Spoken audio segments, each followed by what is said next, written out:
The Ting Ting Club. Welcome back to Ting Ting Club, and we have another very special episode for you. He is a U.S. Marine and the subject of a book called Acid Test by Tom Shroder. He is also a participant in a revolutionary new study that uses MDMA-assisted therapy to treat and cure PTSD. He's here today to tell us a story and share some insight into the future of psychopharmacology. Welcome to the Ting Ting Club, Nicholas Blackston. Hey. What's up, Nick? Welcome. Hey. I'm Matt Landis. Thanks for having me on. Yeah. I'm Matt Landis. And I'm Chris Conte. Hey there. What's going on? It's nice So to see three you. of y'all. Yes, sir. Yeah. Now, so for anybody that's listening that doesn't know, you want to give a little bit of a background for us? About who I am, pretty much. Yeah, sure. Just a quick summary. Yeah. Well, like you said, my name's Nicholas Blackston. I'm 28 years old. Right out of high school, I joined the Marine Corps here from Paducah, Kentucky, which is where I'm living back now. And that was back in 2004. Went in with an infantry contract, and then I became a machine gunner while I was in SOI, and then joined 1-6 Weapons Company. And shortly after I hit the fleet, I was being shipped off to Fallujah, Iraq. Fallujah, Iraq wasn't that bad. I mean, even though it's still a deployment over to Iraq, but I say that because compared to my second deployment, which was to Ramadi, Iraq, in 2006 to the beginning of 2007. Man, Ramadi was a hellhole. Indeed, it was a literal minefield of IEDs and getting into firefights continuously whenever we went out the gate. And the problem is you never really knew who the enemy was, because one minute they go around a corner and then throw over a black sock over their face and then come out shooting at you and then take it off and blend right back into the crowd. So it's just a lot of getting shot at and then having to return fire. So sitting there like a sitting duck a lot of times. But I went through a lot of situations over there, a lot of trying situations, and I watched. The first time I ever had to get into a firefight and fire my weapon on the enemy, I was expecting, an enemy, but they were these young kids, could have been 12, 13 years old. And I remember whenever I saw like the silhouette of this like kid popping out around the corner shooting, I couldn't, it just didn't register in my head. I remember saying to my driver, I was like, is that someone trying to shoot at us? And because he didn't have it up in his shoulder, he was just like hip firing it. And then whenever one of the rounds cracked on the windshield, it registered, and I had to get up and engage him. And that kind of sucks because that, it weighed on my mind for a lot. Thought about it, I know that somebody encouraged that kid to do that, or you know what I mean, like they. You know what I'm saying? And yeah, that's one of the upset. Exactly. There's one of the things I realized is there's a lot of choices over there that had to be made. In the situation that I was in, it was a kill or be killed. And, it's not like I wanted to go over there and kill anybody. Nobody's that blood crazy. I just chose to be a Marine and found myself in a situation in combat where I had to make these live or die choices. And they program you as a Marine pretty much. You don't choose to run away. You always fight. So, and I also, in 2006 of February, 2006 of December, my truck was ambushed, and I got an enemy RPG who blew up my truck and took shrapnel to my butt and legs and a little bit to my left nut. And of course, at that time, I had no idea it was hit. But that was a pretty tough situation. My driver ended up dying, and that was really hard to to deal with at the time. He bled out, and that the piece of metal that went through his femoral artery was the same piece of metal that hit my ammo cans and blew up underneath me. So the metal that I took was my own ammo. But Man. after I got back from Ramadi, I really wasn't. I really didn't notice that much of an issue until about maybe 6 months after, and I really had to started having nightmares. So hypervigilant, which was like always on alert, wondering where the next attack's going to come from. And I was very grateful towards my fiance at the time, my wife now, but she was with me through my whole deployment, very faithful, very true. Mm-hmm. And I turned, to this monster because there's just this. It's like my mind couldn't register that I was back, Right. And Yeah. I also had this huge problem of feeling like numb. I had no emotions, and it's because when you're over there, when you fight, you numb yourself in order to get through what you have to get through. Right, of course. But there's nothing to turn that back on whenever we come back home. Mm-hmm. So that's what a lot of the issues with PTSD. There's numerous symptoms, but I mean the depression was the hardest because it gave me a sense of hopelessness. Because while I was still in the Marine Corps, I got help from the Deployment Health Center there on base in Camp Lejeune, North Carolina. And then they gave me Zoloft and Seroquel, and that stuff just made me super numb, like a zombie. In terms of worse. I was able to get myself off of it, kind of wean off of it, Mm-hmm. before I got out, because I was working over there on the rifle range. I was in the infantry unit, and they were going on a third deployment to Afghanistan, and I didn't have enough time left on my contract, and I didn't decide to extend my contract. So I got to work out my last year or so working on a rifle range, which is like being around constant fire from Monday to Friday, training new people every week and stuff. And so a lot of firing can kind of trigger some stuff.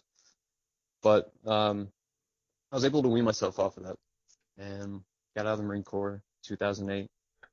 Then moved down to South Carolina, just north of Charleston, in a town called Somerville. And I was living there with my fiance, and we got married. I went to school. When I went to school, I started noticing some big issues.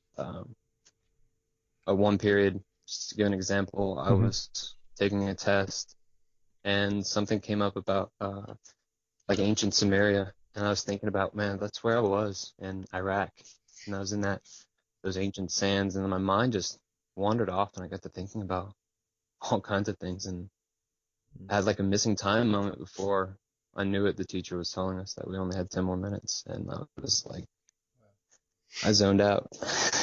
And the whole time. That kind of bothers me a lot because I was able to control a lot of my stuff in the sense of like, getting out of situations or running to bathrooms if I was having a panic attack, not letting people kind of see it.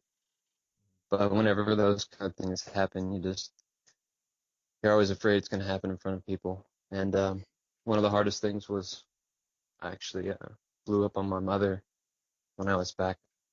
And it was one of those situations, just like whenever I was being rageful before, like with my wife, I would just be watching myself from a third person perspective. And, really nothing could get through to me. And when I saw myself do that to my mother, and my dad stood up and he'd said, "Don't talk to my wife that way." And I realized I felt the disconnect there, when your own father's not saying don't talk to your mom that way. He said, "Don't talk to my wife." He saw me as a threat, an enemy, and I broke down. And it causes a lot of problems with not just the person who has PTSD, but the families a lot. And I have a lot of brothers who suffer as well. Luckily, while I was down there in Charleston, I was looking for alternative help. To kind of backpedal a little bit, I got with the VA and got help while I was still in school. And they just gave me the same pills. And so I didn't stay on those for very long, maybe like 6 months. Right. And I started looking into some alternative stuff. I never smoked marijuana or did any type of psychedelics or anything like that before the military, except I was able to smoke at one time. And that was actually while I was overseas, and it was a safe situation where we could do it. And it was my first time ever, but it was after I was blown up. It was in February the following year. Mm-hmm. And I remember the peace I felt, because every time I would have to go out there every day, you're out there in front of the gate. It really is like some some kind of coliseum, and you're like some gladiator you're about to go out, and you never know what you're going to get into, or if you're going to be coming back through that gate. Right. And but whenever I had that smoke at that night, just staring out at the city, like I felt peace. Like I didn't see that as a threat out there, and I actually got to enjoy the fact that I was in ancient Mesopotamia, right next to Euphrates stuff, and it was peaceful, and it just gave me that little bit of ease. So I remembered that, and so I started smoking myself to kind of self-medicate. It helped a lot. It really did. I was able to buckle down with school because it really drowned out the background noise that I was dealing with, PTSD. I could focus, but it really didn't help the core issue. And I happened to was going online, and I found MAPS, the Multidisciplinary Association of Psychedelic Studies, and they were conducting research study to treat PTSD with MDMA, and it just so happened to be being conducted in Charleston, which was like 25 minutes away from where I was at. So I called, and eventually I got in, and I went through a lot of the screening because the research study is an FDA and DA approved research study. So had to go through a bunch of hoops of presenting my papers and showing that I had PTSD, treatment-resistant PTSD that I had tried before with medications and therapy, and it had failed. And also had to check and make sure that, had a strong heart and everything, because MDMA can really increase the heart rate and symptoms. To talk about the therapy a bit, it really changed my life. It's just as fundamental and life-changing as the moment that whenever I got blown up in Iraq was. Like, this overpowered it. I remember saying in the because you have these talk sessions a couple weeks before you actually have your MDMA session. Right. And so they tell you what you're going to get into, like what to expect with the drug and everything. And you tell them a lot about your story and your life. And whenever it kicked in, the very first time, my very first session, I had this magnificent healing experience where I pretty much forgave myself. I saw myself as this monster this whole time. That was, I blamed every incident where PTSD arose in my life on that Marine side of me. Like, it was my fault for some reason. It's really hard for me to look at it and explain it now when I try and talk about it. So much has changed, but even when I read the book, sometimes it's just like, wow, it's hard to believe how much it's helped. But I could feel again. It helps you. I regained my emotions. I forgave myself. I had this, healing experience where I saw this Marine Corps side of myself all chained up, and I forgave them. And like, there was this, it was all visual within, because I'm laying down on a bed with headphones on and eye shades on, and the MDMA is in my system, and there's Michael and Annie Midhofer, the husband and wife therapist, who are there, and you stay there the whole day, and you even spend the night there, or wake up the next morning before they release you. And it's a beautiful setting. It's not like a clinical setting where it looks like some lab or anything. It was almost like a house with beautiful skylights coming through and everything. So, and the drug really helps take away the fear, because a lot of the issues with PTSD is that those are fearful events, and the mind just can't seem to categorize it, can't put it away, file it, the events that happen. Yeah. And so when it does, it will do it at these random times and bring up these memories, which will create these symptoms. And so, of course, you're afraid to talk about these things because you don't want to have these panic attacks, or you don't want to, have any of those symptoms. So when it removes this fear, I mean, you just start talking about it. You just go from one revelation to another, and and a lot of it for me, because I grew up very kind of a loner kid or whatever, as you could read in the book, but the Marine Corps really helped me open up more socially. But I always kind of maintain this visual world. It's what's helped me be an artist today. But I was always inward, always thinking, and even as a little kid, thinking some real bizarre stuff. And when I would kind of pose these questions to other people, that's what kind of got me picked on. Not the kind of stuff that most people were thinking about. So I ended up keeping to myself, and I spent a lot of time in the woods. And nature has this natural way of unlocking these things within the subconscious that allows you to just, be able to relate to things more and understand things more.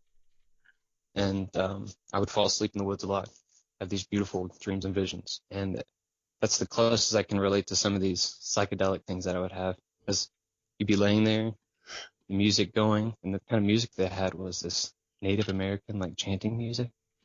And so even the rhythms just seem to put you in this state where I guess you can kind of confront your subconscious, and it brings all these. The way I had a visual one time that I was like at a desk, and this file folder was being brought up to me, and it was my service record, and I needed to go through it and talk about it. And once I sat up from the bed and started talking to the doctor, and just kind of going from one revelation to another, it was like me outwardly going through this file folder, and you can feel the changes going on inside.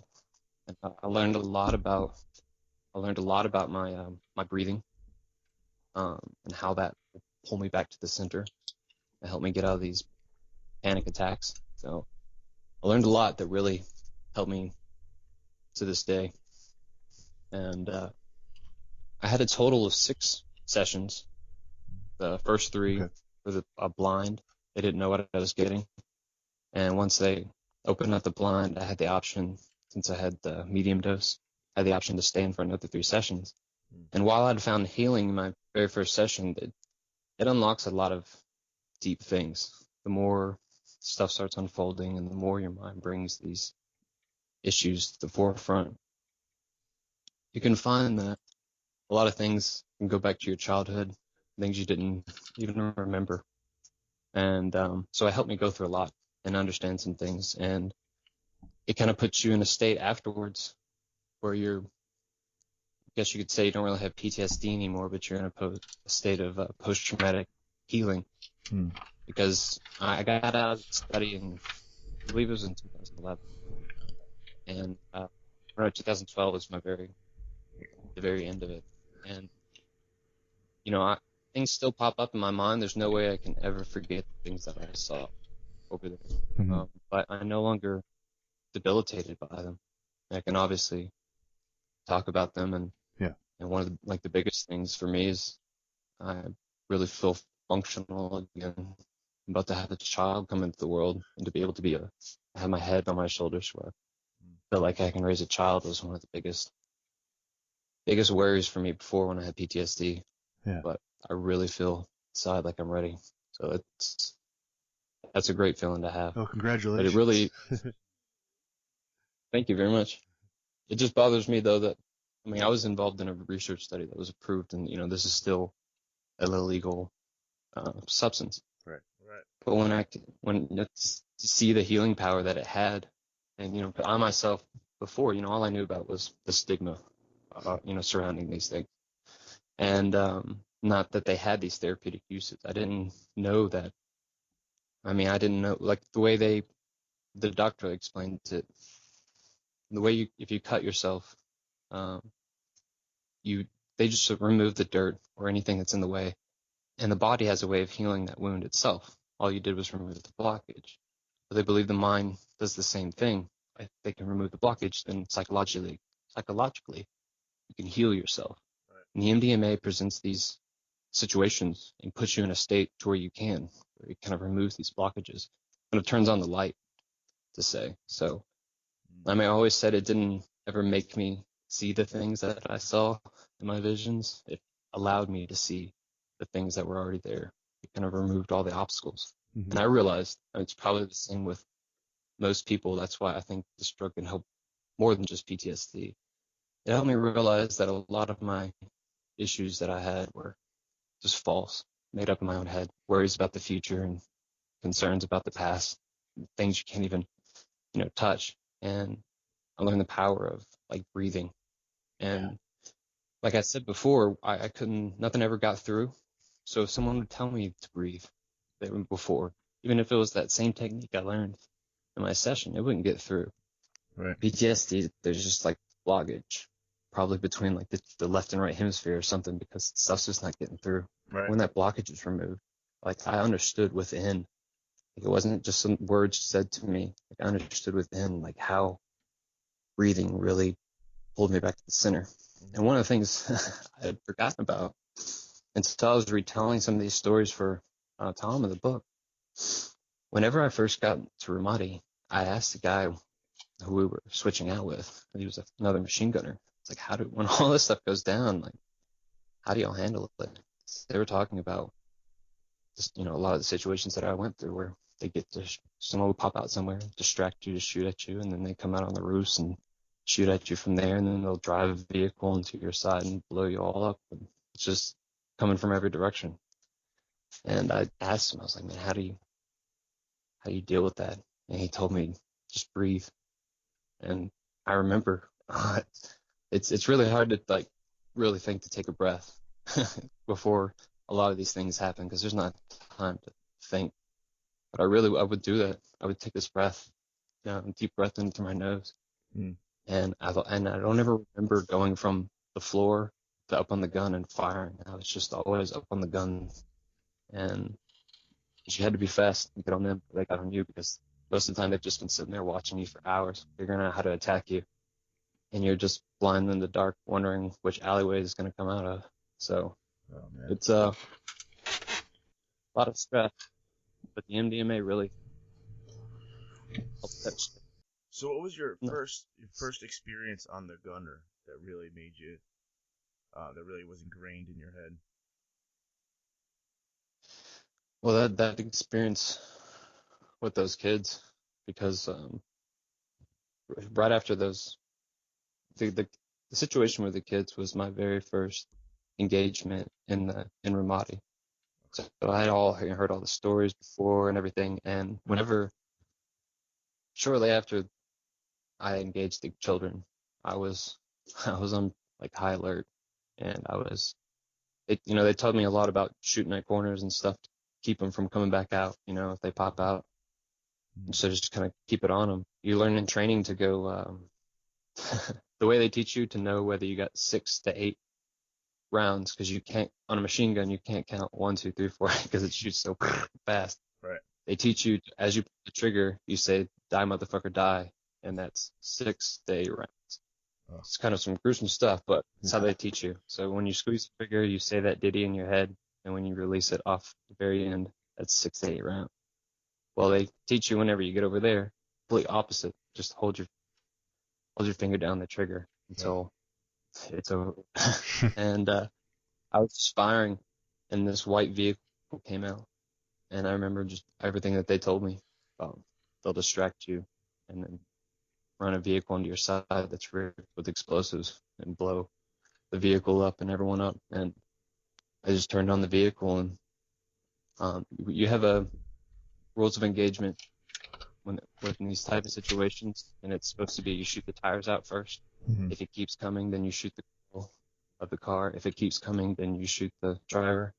But you really can't just use pop shots with a machine gun, especially in the middle of a firefight that you're already in. So it was pretty much tires, grip, kill, all in one squeeze the trigger.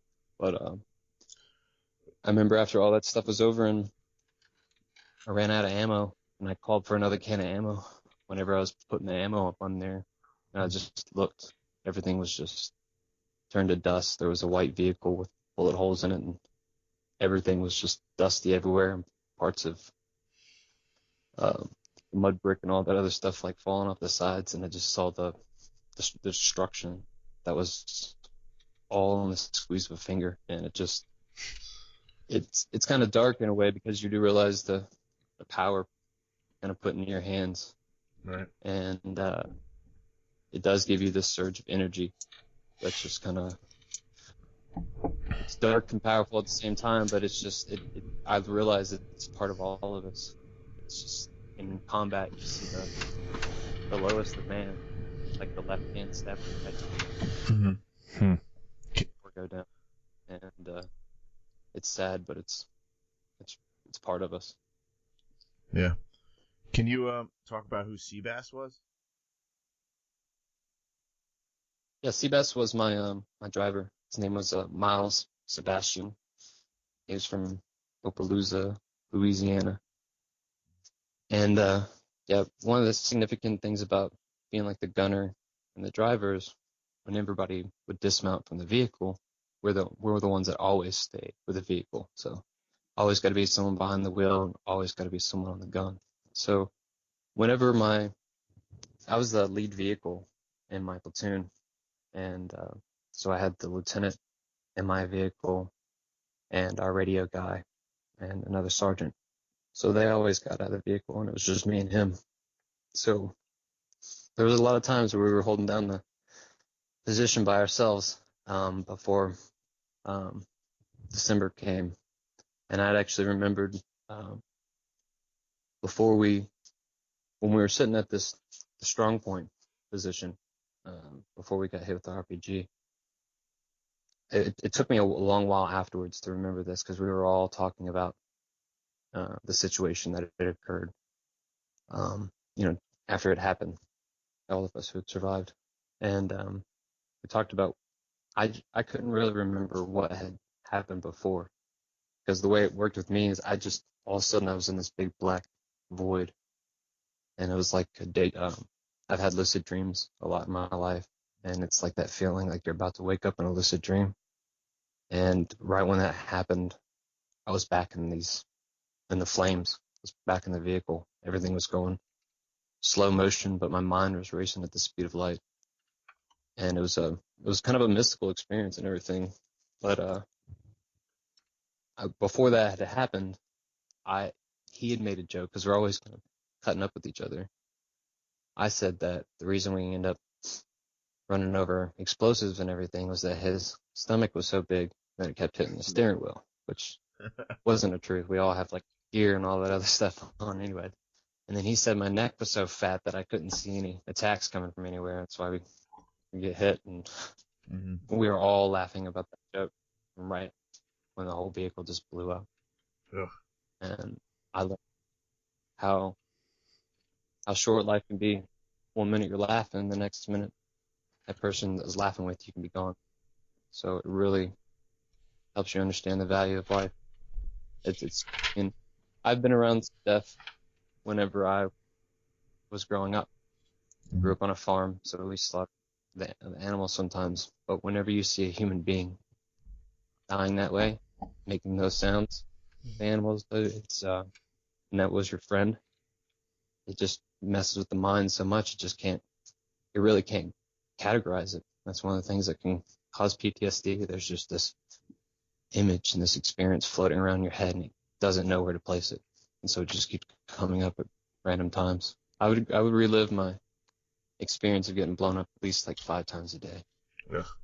And you just always kind of come back and you relive it, and it wouldn't get categorized. Just keep coming up. And it wasn't until it felt really good, but it wasn't until I took in a questionnaire after my first 3 sessions, I believe, and it asked me about that situation where I wrote down before about my attack, about how often I think about it. And I had to think, oh my gosh, I really haven't thought about this since probably my 2nd session. And I was like, it was amazing when it was something that was haunting me day in, day out. to not remember when the last time it was. To have to actually think about it was a great feeling. So. Yeah, sure. Oh man, so in the book it mentions that before you started treatment, you had a mushroom trip in the woods. Yes. You are you okay talking about that? I'm sorry. Yeah, no, I'm fine with talking about that. Do you feel like that had anything to do with like the healing power of the rest of the experiment after that? Because I always attribute a lot of healing power to psilocybin mushrooms. And I know it's just a brief trip for you. Well, I'd had actually a few before that. It was only, I think, one maybe mentioned in the book. Mm-hmm. With that situation, while I was in school and I was trying to find something to smoke, I didn't like having to do it that way, but that's how you have to do it. Yeah. I came across another person in the Marine Corps, but they're called corpsmen. They're the Navy medics that are embedded with us in the infantry. And he wasn't, he wasn't in my unit or anything, but he had actually been in around the same time I was. But he was like 7 years older than me. We became really good friends, and he was the one that started, because while I was becoming friends with him, I was just getting off of the medications from the VA. Mm-hmm. So I was telling him a lot about the issues that I was having and everything, and he was the one that had brought up about whenever he was living in upstate New York, growing up doing LSD and mushrooms, and about the experiences he had with them. And I couldn't stop thinking about them, but I really couldn't trust getting mushrooms from some other person, so I grew myself. And yeah, right on. I grew golden teachers, and which are supposed to be some of the most potent. And the experience that I had, I went and I had my corpsman buddy as my my guide, as you would say, but he was my trip buddy. And it really makes a Marine feel comfortable when they have their medic with them. Wasn't in the military at that time. I was in school, but like you still have this mentality, especially between other veterans and everything. So it was really good. It wasn't like I was actually talking to him on the phone the other day, and he had said this. He's like, I remember we weren't ever like tripping to get high. You were always doing this soul searching, and I was always looking within. Right. And so whenever I had the MDMA experience, I was familiar to the, I was just familiar to the psychedelic field, because it's almost like you're the dimension, the other dimension. We're all on a certain frequency. Yeah. It's almost like we're on a certain frequency, and when you take these, it's dialing you into them. And so, like in that beginning part, where it's fuzzy in between the channels, you can go through some kind of symptoms. If you're too attached to them, it can be kind of frightening sometimes. So I was kind of used to that dissolution already, but I never really went inward. I never sat down when I was on mushrooms. Like I was always looking at trees and looking at plants and talking about life with, my friend and stuff. The MDMA, I was, I had to, lay down on the bed and go inward. And I got to see the psychedelic experience just in a whole new light through that way. And I tried it myself after I got out of the research study, because I couldn't be on anything else, even medication, while I was in the study. So after I got out, I was like, well, I want to see how it's familiar with the, if it's similar to the mushroom experience, or how it's going to be different now that I've had MDMA. And it was a lot different, because my mind didn't have anything that it needed to, I guess, process. I really was just able to be. And I feel like the psilocybin, one of the things with me is it just really, my anxieties like go away, my worries and fears, because I realize just I get too lost in my own head and create things that aren't real and worry about them. And then whenever I have these experiences with these psychedelics, it's just like I realize they're false illusions.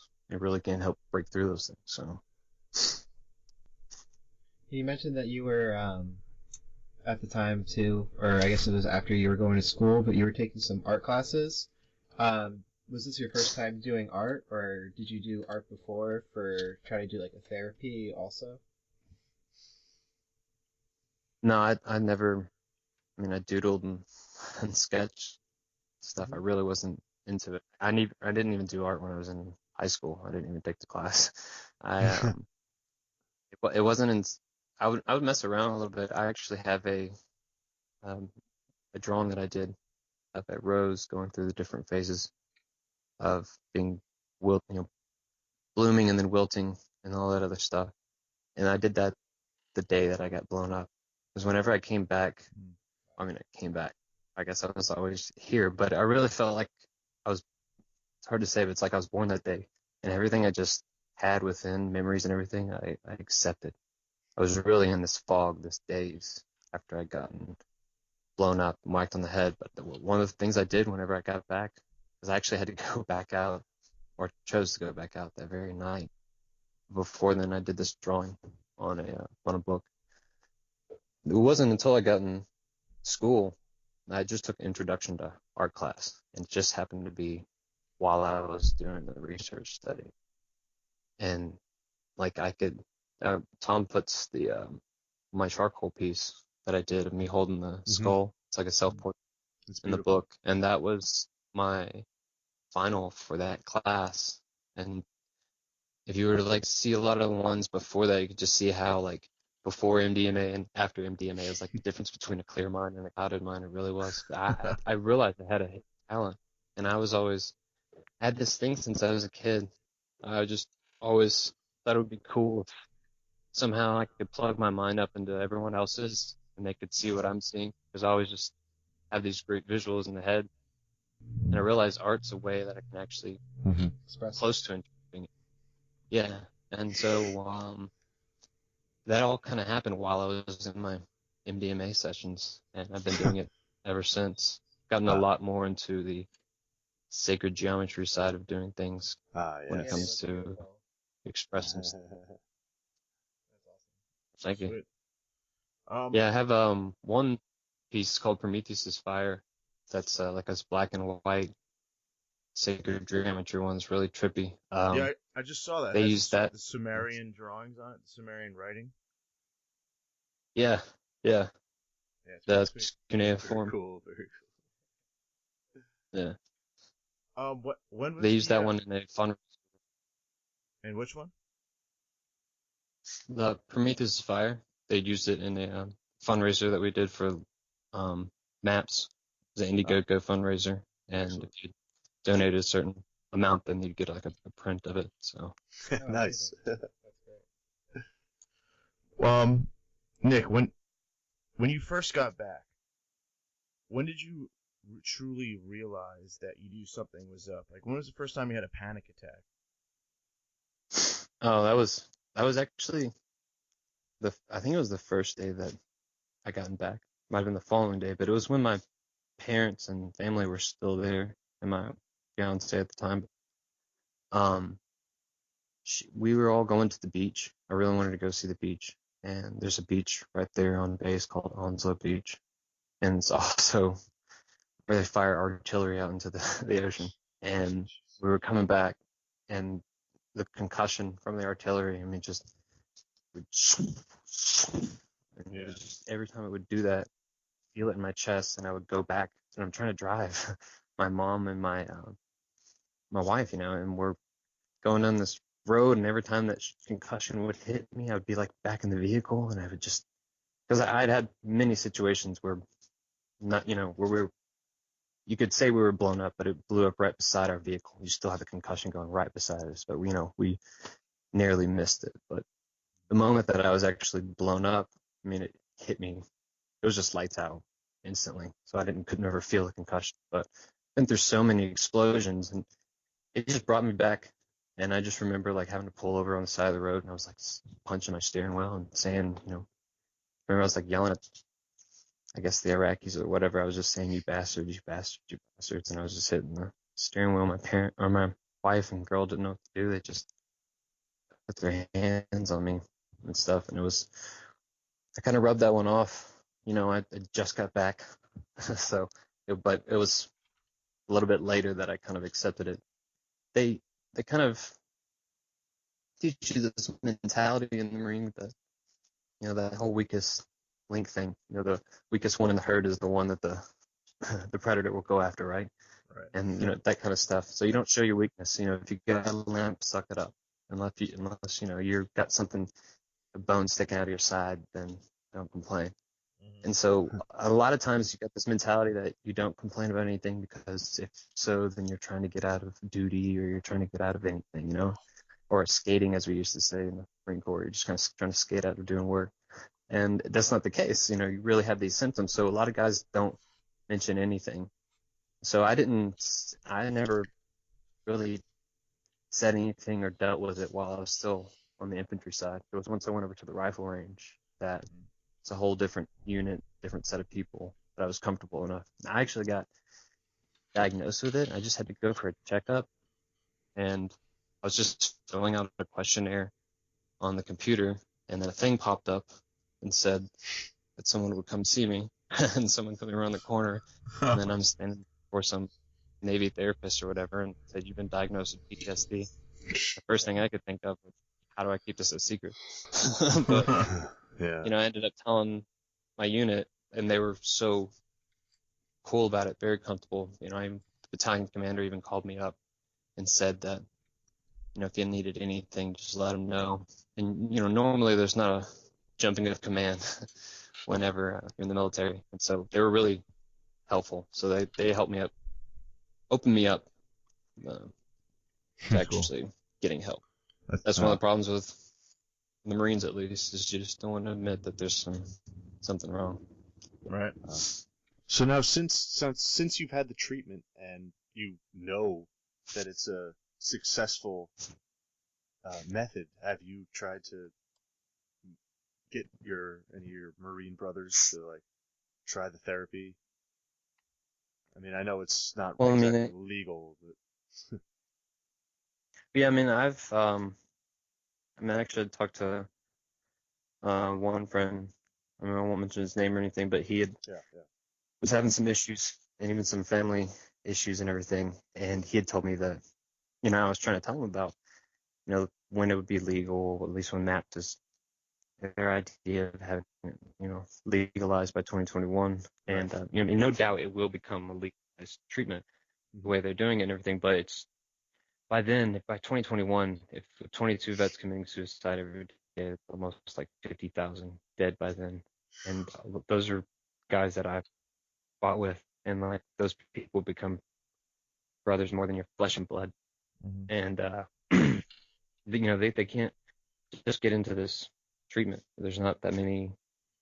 I mean, I know there's one going on in Boulder, Colorado right now that's open to more than just veterans and everything. But the access to it, the actual treatment isn't there. But the access to the drug on the street is. And the problem with that is that it's not really, pure clinical grade MDMA. A lot of times, you never know, right? And I know they do have the testing kits and everything. Absolutely. And that's one of the things I told my friend.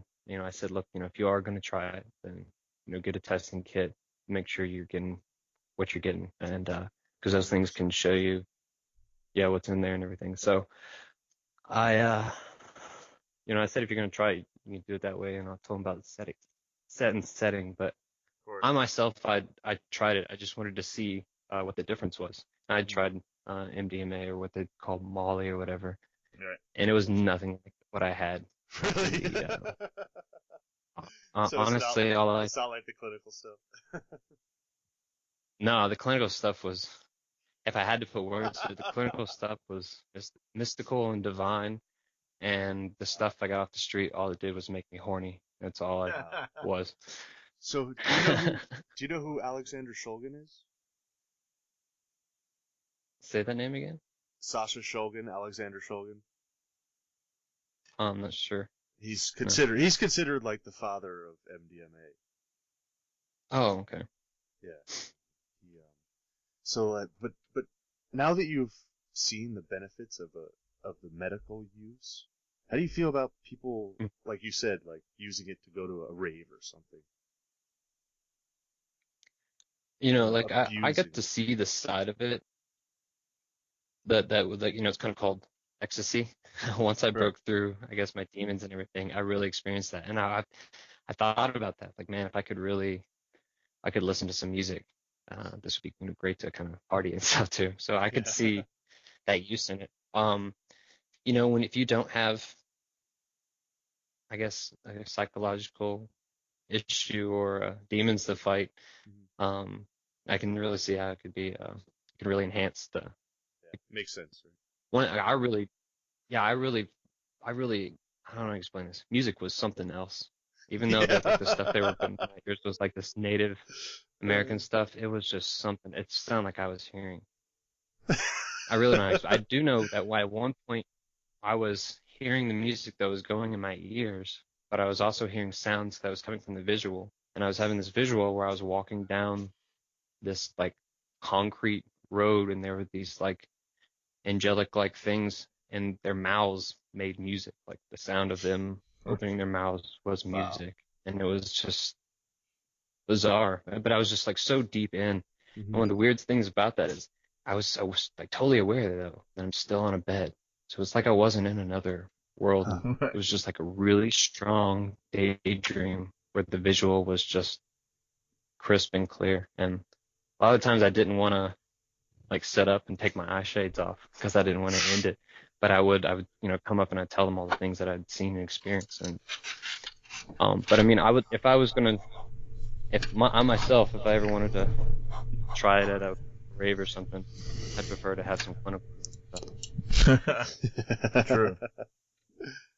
Now, Nick, we first saw you when we were at the Horizons psychedelic conference, and I remember one person from a different study was there, and she said that it was kind of like, I think she had cancer and they were using psilocybin to heal it, and she said that she feels like she got cancer to have the psilocybin experience. And I know that I also read the book, and in it you talk a little bit about having some earlier issues. So I was just wondering if you felt like kind of going into the Marines, and I don't want to necessarily say getting PTSD, No, but yeah, I can like, go do ahead you and feel like it kind of I can hear what you're gotcha? saying.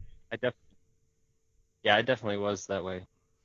When I had this and integrated it, I realized that even the most horrific things that I experienced in Iraq happened for a reason. And I can't explain those to everyone else, and justify them. It's my own life, but I was able to see it and why it happened. And I can even see why I had the things I went through.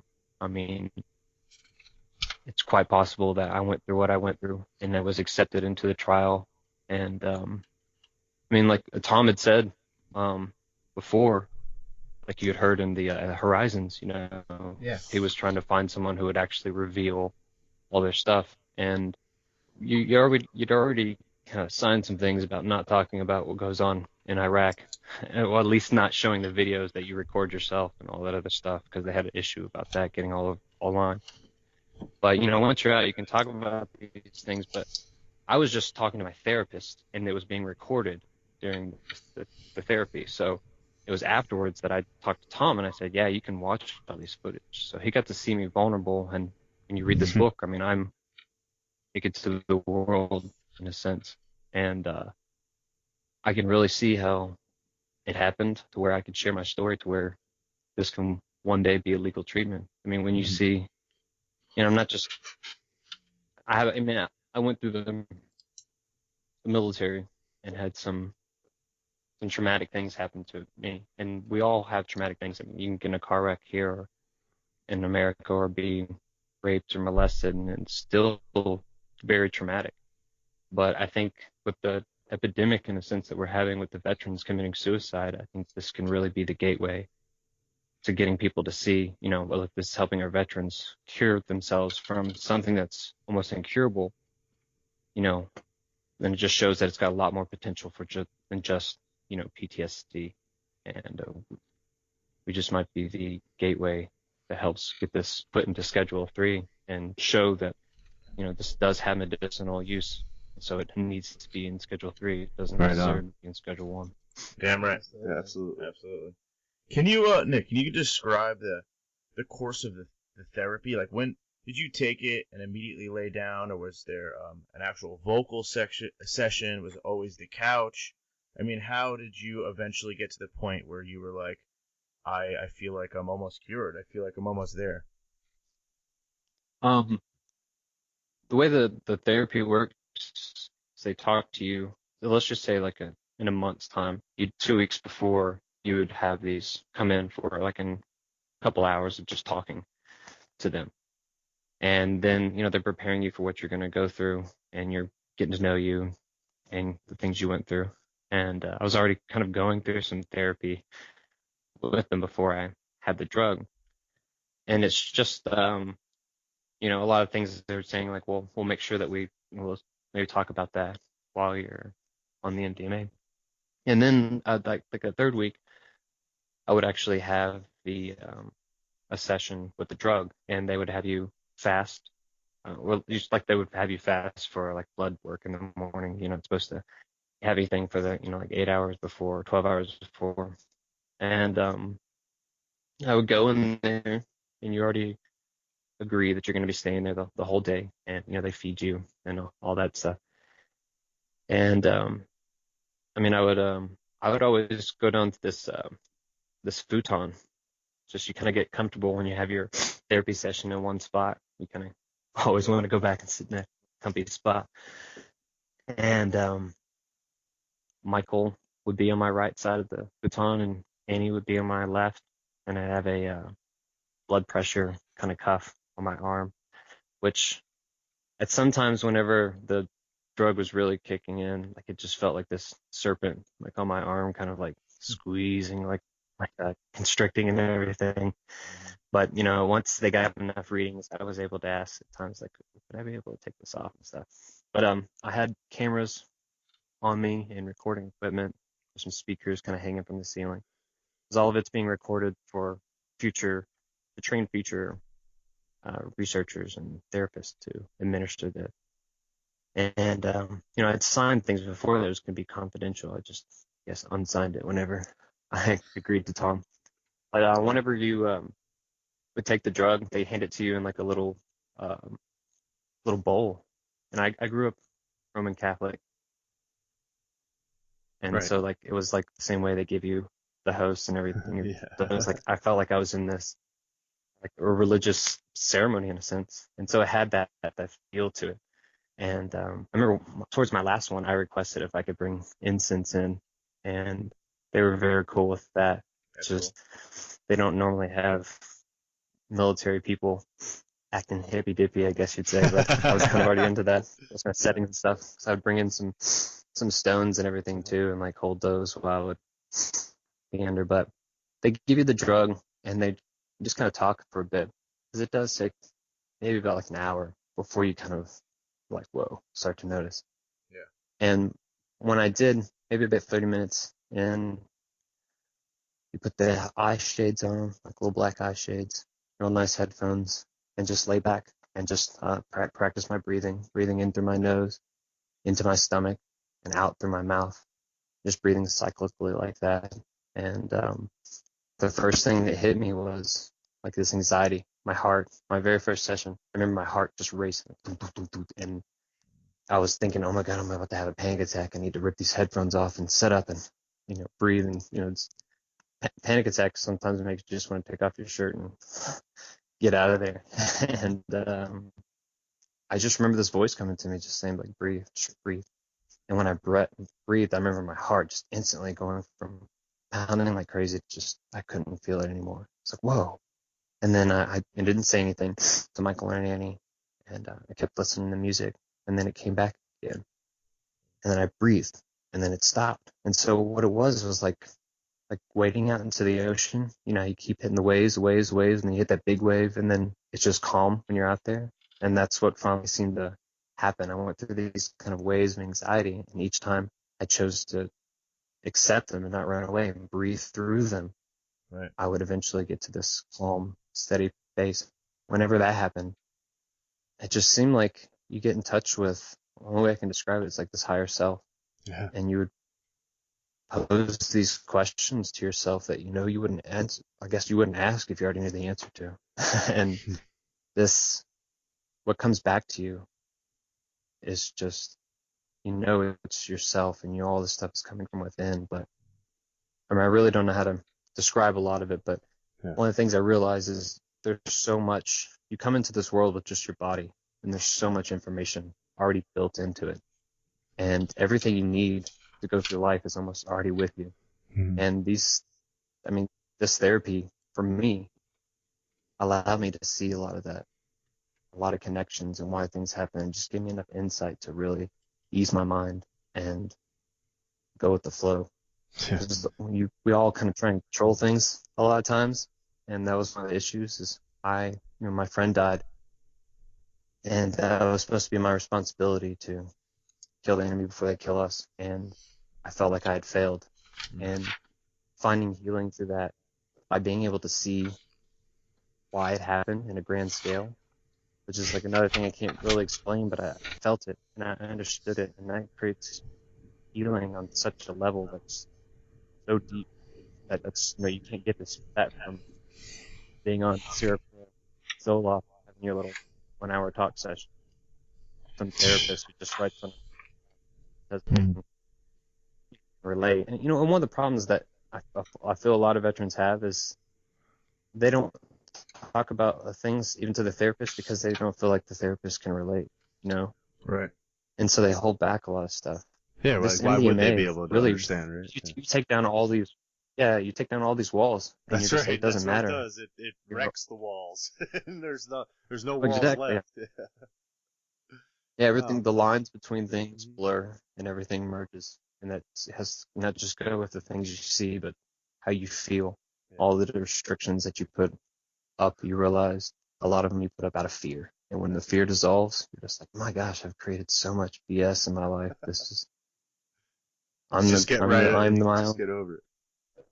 See, I find Mhm. it so incredible that you had to experience for such a large portion of your life. It was just traumatic experience after traumatic experience. And then with almost a single session of this drug, you feel better. And it's illegal.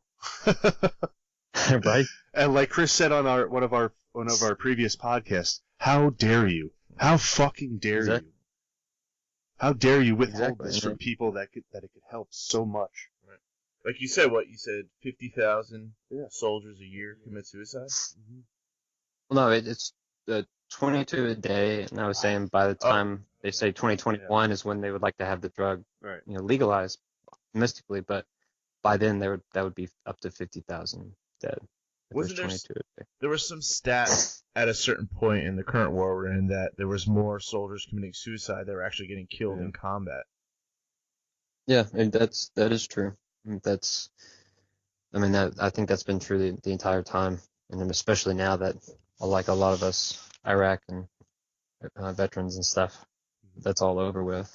Because I've heard from some guys, they even have this feeling like they want to go back in, and it makes me think of, even though it's a lot better than the penitentiary system, it reminds me of like people who've been in the penitentiary system and they get out and they create some crime just so they can go back in because life was somehow easier and they had everything kind of taken care of or whatever it is. And it's just like, I can feel what they feel because they just feel out of place in the civilian world. But MDMA really helped me get over all those little walls. Because they teach you to put up a lot of walls between you and civilians. It's always you and civilians whenever it's in the military. They always teach you, or the Marines at least.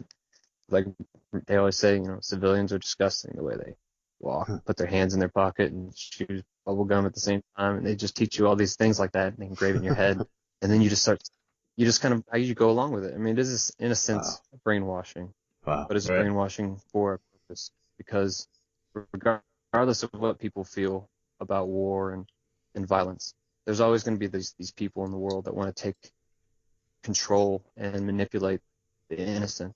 And there's going to have to be people who stand in between those type of people and the innocent. And a lot of the times it's people you wouldn't expect. And there's always going to need to be those people in this world, and so I feel that, and as long as there's going to need to be medicines that can, and if you've read the book, I was a very peaceful person before, and I had to do what I needed to do in order to get out of Iraq alive. To survive. And that changes you. Yeah, and for the drug to be able to switch me back, and in a sense, it really did switch me back. I never can go back to the same old dimensions, but it got me on track. I was able to grow and feel functional again. Right. Feeling functional and being a part of society is what a lot of people would, like to feel, and not just, be able to maintain a job and everything, but from a PTSD standpoint, it's just, you don't want to feel like you're trying to fit in, but the whole time you've got these demons screaming in your ear, and you're trying to fake it's not going on. You know what I mean? You just want it to stop. And it's so beautiful that the drug can do that for vets. So what do you say to somebody what do you say to your friend that wants to, aside from the fact that, get it illegally, what's your, and aside from the fact that 2021 is when they expect it to be legal, what is your suggestion? I mean, it's like, it's so it's hard. tough because it's so hard. It is tough because I would say if the stuff that was actually out there and available to people on the streets, if it was actually pure and everything, there might be you could get some friends, loving family members or whatever, and have some people facilitate this type of experience. But honestly, trying it outside of the clinical session isn't all that smart. Because I mean, like you said, you could take this and you can party, or you can take it and go inward and face your demons, and so it has this potential, no matter how you use it. I mean, I would really, since I have tried what was on the street outside of it, it's really hard for me to recommend that. But when it does come to recommending the psychedelic therapy, I personally have a faith and belief in the psilocybin mushrooms. Yes. Because they can help create the same experience if you choose to go inward. We're big and those are here. Oh, that's good. Yeah. So yeah, that's one. If I say if there's anything, but it's that talking about it. It's that getting to that stage. So I mean, I don't see how just taking it. If you're a veteran suffering and you just took it and went out in your woods and stuff, I wouldn't advise that. It's always great to have a trip buddy, as they say, or at least someone who could be along there with you. Because the talking part of it, once you actually open up and start speaking about things, that seems to be the actual processing part that goes on. So, yeah, we talk about it here all the time. I mean, these drugs are tools. You have to respect and use them as tools. Exactly. Right. Never as just. And that's why, like I say, same way. I was going to say the same way like a pistol is, or a rifle. 100%. You got to treat these treat these psychedelics like they're loaded guns, and treat them like that and be respectful of them like that, because just when it even comes with the mushrooms, you could if you didn't know your dosage and what you were taking, you really could have an interesting experience. I don't like to say bad trip because sometimes I don't like to say that. Always realize why you had the experience afterwards and realize, that wasn't a bad trip. I need to go through that. But you can make them. There's ways of making them a lot more enjoyable when you follow the rules of set and setting. So. Right. Yes. Yeah, with everything being trained, you have boot camp, and then you finally go overseas. You're trained so hard that they kind of just drop you off, and they don't untrain you. And it seems like not just having that one trip, but you had a couple trips that it's kind of like your new training, like a way, like you said before, like creating, like allowing the two hemispheres to interact again. Debriefing. Yeah, there's a good way. Yeah, it's kind of like that. A debriefing of the brain. It really does turn off that. If you say they kind of flip on a killer instinct switch to go over there and do what you do, there's no flipping of the switch when you come off, or like when you come back home. So, and I don't ever see this as something where, they can train them or give it to the military or military veteran or member who has PTSD, and then they get healed, and then they'll go right back into war and everything. It's not like something like that, but it is something to where we're not just, broken machines once you're done. Right. And, here's your benefits, and here's your whatever for the rest of your life, and here's some free schooling, and here's some pills. That's and it. it's just like they throw stuff at you. And it's not asking, honestly, with this, we're not asking for that. Like, what I'm trying to do by sharing my story is, like, we don't want any freaking houses or any money or any of that. We just want healing. If you help us get the healing we need, we can get our own freaking houses, and we can take care of ourselves. And I really don't think that that's so much to ask for, when they're going to have to pay out the ass for all this medical stuff and the benefits whenever, a veteran does kill themselves and they got to pay out that SGLI money to the veteran. It's messed up. But when it comes to money and the people upstairs, or whatever you want to call them, the government, you never know what's going on with them. Yeah, exactly. You never know why they won't let us have something like you said. When it can do what it can do, then why is it that it's illegal? Right. Makes no sense. Yeah. Oh man. Well, Nick, we appreciate you being here with us so much. Seriously, this was such an honor. Yeah. You are truly a pioneer. Yeah, really. There's no other way to put it. You're paving the way for the future to be a positive one. Mm-hmm. You really are doing a great thing here. Especially for veterans. This isn't by talking about it with people and coming on here, and this is going to reach a bunch of people, and just spreading the word about how you're doing the right thing, and we really appreciate you for it. Seriously. Yeah. Thank you for taking the time. Seriously, it means so much what you did for our country, what you do now, spreading the good word, and it's all about healing and positivity, and you're totally spreading that. And I just want to thank you personally. I really appreciate it. Well, yeah, I really appreciate y'all saying that, because one of the things I had was when I went over there and did what I did in Iraq. When you're going through all the training, and especially when leading up to the Marine Corps, you just think you're going to be trained to be this warrior who's going to go fight out the warriors. And then that wasn't what I saw fighting over there. I honestly thought to myself a lot of times, if I was being invaded, I'd be mixing up bombs in my kitchen too, and planting them on the road to protect my family. And it was just big whole misinformation, and nobody wanted to be killing anybody. No. And I actually feel like now I'm actually fighting for something, on my own. I'm not just a pawn on a chessboard anymore. Right. And I really feel like I can actually make a difference now. So that's what I'm hoping. You are, I'd like you to are. be able to go to the grave knowing that this is legal one of these days. Well, seriously, Nicholas, thank you. Nicholas Blackston, how can people get in contact with you if they want to contact you? You can just plug in my name on Facebook. Yeah. And your Twitter's there. Twitter and Instagram the same way. Yeah. Just put in my name and you should be able to find me. And the book is Acid Test by Tom Shroder. That's Shroder. All right. Pick up a copy. I got a copy at the library actually. I took out a copy and then I bought a copy after I read it. Yeah. I actually noticed Tom had posted it the other day that the FBI had just gotten a copy and put it in their library too. Wow. See, you know what? I went to the library and I walked right to the new releases section, and it was out on display. And you see like these words, acid test, and it's very kind of daunting. Yeah, it does kind of look like you can lick the cover and maybe, right. And then you realize what it's about, and it's so intriguing, True. But seriously, Nick, thank you. Thank you, man. I'm Matt Landis for the Ting Ting Club. And I'm Chris Conti. I'm okay. Nicholas, thank you so much. Thank you, guys.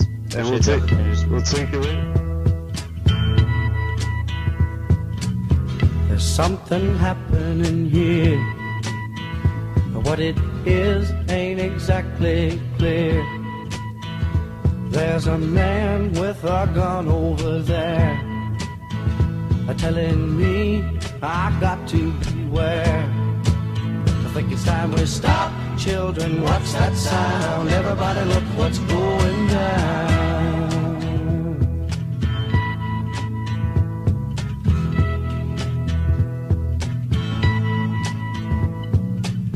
There's battle lines being drawn. Nobody's right if everybody's wrong. Young people speaking their minds are getting so much resistance from behind. Time we stop, hey, what's that sound? Everybody look what's going down.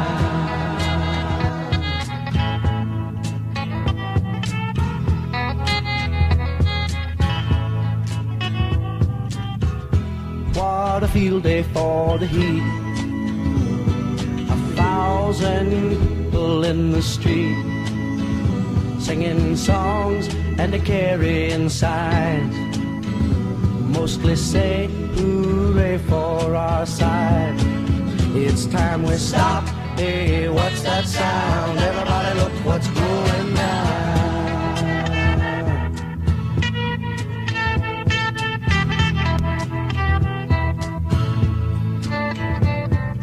Paranoia strikes deep into your life, it will creep. It starts when you're always afraid. Step out of line, the man come and take you away.